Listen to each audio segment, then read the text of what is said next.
ভারতের ওই যে একটা বিখ্যাত সাংবাদিক আছে না, যাকে আমরা এই 2 থেকে 3 দিন ধরে যে সামাজিক যোগাযোগ মাধ্যম ফেসবুকে দেখতেছি, ওই যে মানে দূর থেকে দৌড়ে এসে সে মানে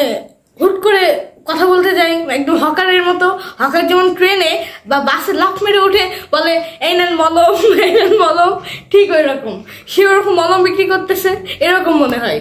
এমনভাবে টেনে এমনভাবে লাফ দিয়ে ওঠে, মানে মনে হইতেছে এক লাফে পুরা কলকাতা থেকে ঢাকা এসে পড়বে। আর আমার খুব একটা ইচ্ছা আছে, সেটা হচ্ছে আমাদের বাংলাদেশে যে একটা বিখ্যাত একটা হাসপাতাল আছে না, ওই যে পাবনায় মানসিক স্বাস্থ্য হাসপাতাল জাতীয়, আমার ওইখানে একটা জানলার পাশে সুন্দর একটা বেড বা একটা সিট বরাদ্দ রাখার ইচ্ছা আছে। এবং তাকে আমরা সুন্দর করে গরুর গাড়িতে ঘুরে আনবো, আনার পরে ওই হাসপাতালে 2 থেকে 1 সপ্তাহ মতো রাখবো, রেখে তাকে বিভিন্নভাবে আপ্যায়ন করব, তাকে ইলিশ দিয়ে খাওয়াবো, তাকে ওই হাসপাতালে চিকিৎসা দিব, তারপরে তাকে জামদানি শাড়ি পরিয়ে সুন্দরভাবে মানে ঘুটের মালা জুতার মালা পরে তাকে দেশ থেকে বিদায় দিব।